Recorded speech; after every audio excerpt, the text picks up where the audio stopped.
Good morning friends. एक बार फिर से स्वागत है आपके अपने YouTube channel SSC exam centre education पे। आज मैं लेके आया हूँ एसएससी सीजनल एग्ज़ाम 2021 में पूछे हुए कुछ इम्पॉर्टेंट क्वेश्चंस के बारे में। दोस्तों, यहाँ पे जितने भी क्वेश्चन मिलेंगे सारे ऑथेंटिक क्वेश्चन मिलेंगे। एक भी क्वेश्चन ऐसा नहीं मिलेगा जो किसी परीक्षा में ना पूछा गया हो। दोस्तों, इस वीडियो में आए हुए अधिकतर क्वेश्चन रेलवे के एग्ज़ाम में पूछे गए हैं। तो आइए हम दोस्तों डिस्कस करते हैं, अपने मिशन की शुरुआत करते हैं। पहले क्वेश्चन दोस्तों, हमारा पहला क्वेश्चन है, किसके लिए बनाए गए नियमों को विनय पिटक नामक पुस्तक में लिखा गया है। तो दोस्तों, आपने बौद्ध धर्म का नाम जरूर सुना होगा। तो बौद्ध धर्म में महात्मा बुद्ध थे, तो उनके जो शिक्षाओं का वर्णन किया गया है त्रिपिटक में किया गया। उनमें से एक त्रिपिटक का नाम विनय पिटक है। तो विनय पिटक में बौद्ध संघ की शिक्षाओं का वर्णन किया गया है। नेक्स्ट क्वेश्चन है, man in white a book of cricket नामक पुस्तक के लेखक कौन है। तो इसके राइटर है मुकुल केशवन। हमारा अगला क्वेश्चन है, उर्वरक उत्पादन से संबंधित क्रांति का कलर। तो उर्वरक उत्पादन संबंधित क्रांति का कलर को कहते हैं दूसर क्रांति। आइए हम डिस्कस करते हैं कुछ और इम्पोर्टेंट क्रांतियों के बारे में। हरित क्रांति का संबंध है खाद्यान्न उत्पादन से। अगली क्रांति है श्वेत क्रांति। श्वेत क्रांति का संबंध है दुग्ध उत्पादन से।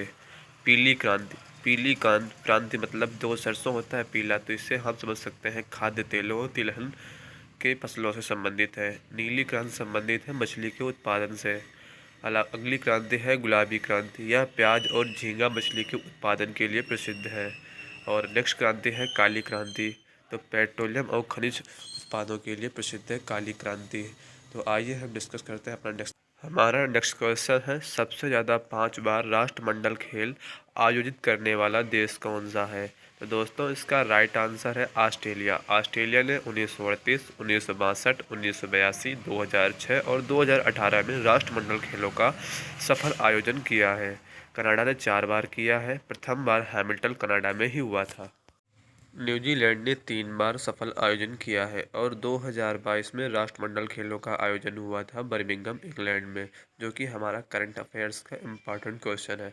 और भारत में जो पिछले राष्ट्रमंडल खेल हुए थे 2010 में दिल्ली में आयोजित किए गए थे। तो आइए दोस्तों हम डिस्कस करते हैं अपने नेक्स्ट क्वेश्चन के बारे में। दोस्तों, हमारा नेक्स्ट क्वेश्चन है, भारत में राष्ट्रीय आय की गणना सर्वप्रथम किसने करी थी।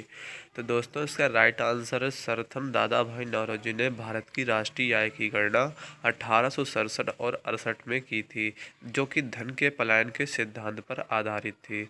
उसी समय उन्होंने भारत की प्रति व्यक्ति आय 20 रुपये प्रतिवर्ष बताई थी। लेकिन जो वैज्ञानिक आधार पर सर्वप्रथम 1931 और 32 में वी.के. राव ने राष्ट्रीय आय की गणना करी, जिसके आधार पर भारत की प्रति व्यक्ति राष्ट्रीय आय 62 रुपये प्रतिवर्ष आई थी। हमारा नेक्स्ट क्वेश्चन है, सेब में होने वाला रोग कौन सा है। तो सेब में होने वाला रोग फायर ब्लाइट नाम का रोग होता है। आइए हम डिस्कस करते हैं यहाँ पर सेब में होने वाले कुछ अन्य रोगों के बारे में। यहाँ पे हमारा रोग है सेब पपड़ी, जिसे वेंथूरिया इनक्वालिस भी कहा जाता है। फायर ब्लाइट, जिसका वर्णन क्वेश्चन में हुआ है। अगला जो रोग है पाउडरी माल्डी पोडोस्फेरिया ल्यूकोर्टिचा भी कहा जाता है। और यहाँ पर सेब में होने वाले कुछ विकारों का वर्णन करते हैं, जिसका नाम है बिटर पिट, ब्राउन हार्ट और कार्क स्पॉट नाम के जो विकार होते हैं सेब में उत्पन्न होते हैं।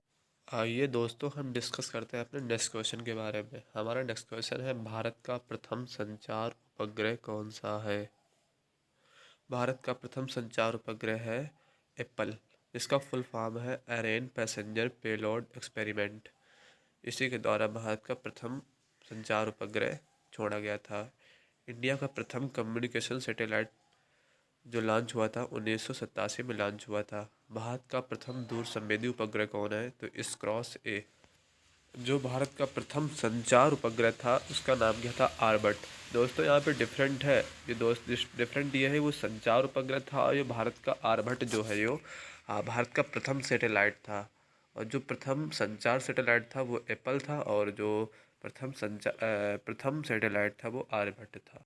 अगला क्वेश्चन, मोपला विद्रोह कब हुआ था।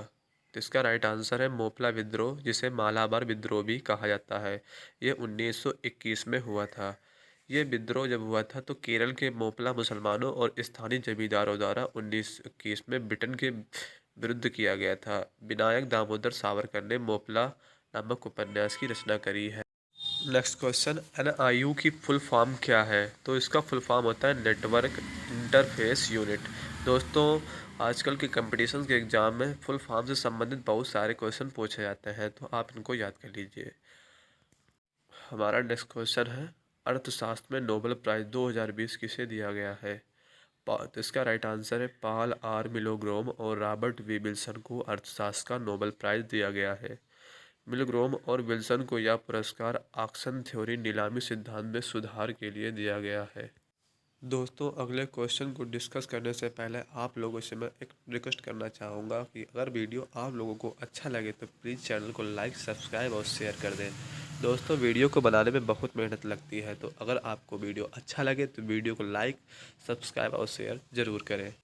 नेक्स्ट क्वेश्चन है, जलियांवाला बाग हत्याकांड के समय भारत का वायसराय कौन था?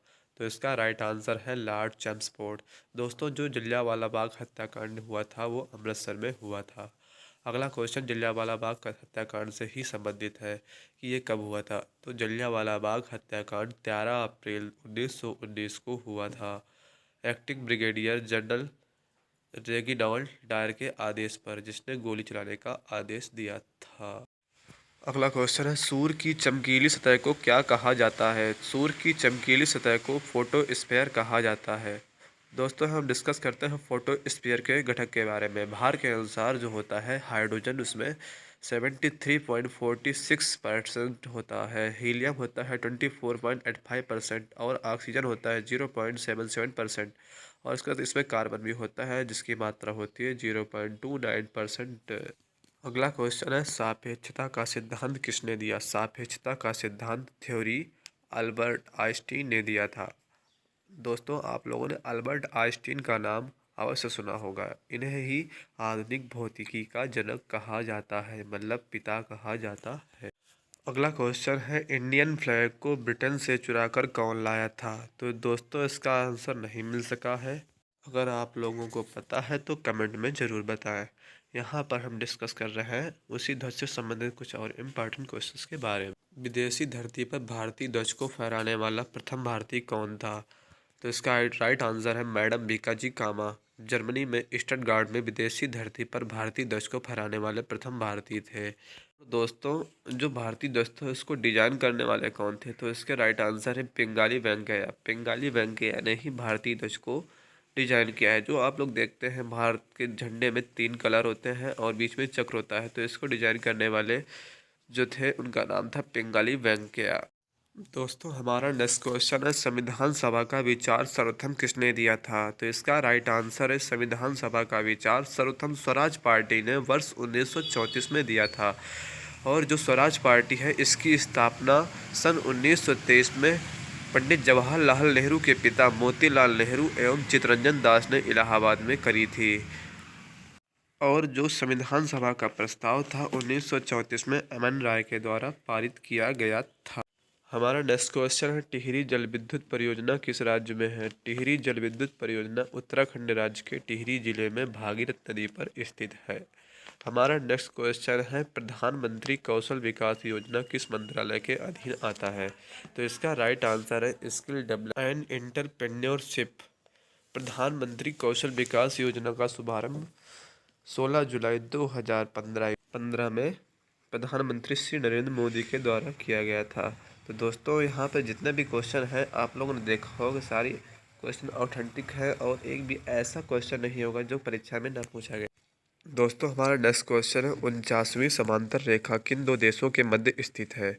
तो इसका राइट आंसर है उत्तरी अमेरिका और कनाडा के मध्य जो 49वीं समांतर रेखा है इसे 2 भागों में बांटती है। यहाँ पर हम कुछ और समांतर रेखाओं के बारे में वर्णन कर रहे हैं। जो हमारी 38वीं समांतर रेखा है यह उत्तर कोरिया और दक्षिण कोरिया के मध्य स्थित है, जो इसे 2 भागों में बांटती है। 141 डिग्री पश्चिमी देशांतर रेखा यह अलास्का यूएसए जिसे कहते हैं और कनाडा के बीच की सीमा पर स्थित है। हमारा जो अगली समांतर रेखा है 17वीं समांतर रेखा यह उत्तरी वियतनाम और दक्षिणी वियतनाम के बीच में स्थित है। 24वीं समांतर रेखा यह भारत और पाकिस्तान के बीच कच्छ की खाड़ी में स्थित है। हमारा नेक्स्ट क्वेश्चन है, प्लासी का युद्ध किनके मध्य हुआ था? तो दोस्तों इसका राइट आंसर है ब्रिटिश ईस्ट इंडिया कंपनी की सेना और दूसरी ओर थी बंगाल के नवाब की सेना। ब्रिटिश ईस्ट इंडिया कंपनी की सेना का नेतृत्व रॉबर्ट क्लाइव और बंगाल के नवाब की सेना का नेतृत्व सिराजुद्दौला कर रहे थे, जिसमें ब्रिटिश ईस्ट इंडिया कंपनी ने सिराजुद्दौला को हरा दिया था। जो यह युद्ध 23 जून 1757 ईस्वी में हुआ था। अगर आप लोगों को पता प्लासी किस राज्य में है, अगर पता है तो कमेंट में ज़रूर बताएं। वीडियो को अंत तक देखने के लिए धन्यवाद और आपसे रिक्वेस्ट है प्लीज़ चैनल को लाइक, सब्सक्राइब और शेयर कर दें। आज के लिए बाय बाय, फिर मिलते हैं अपने नेक्स्ट वीडियो में। Thank you.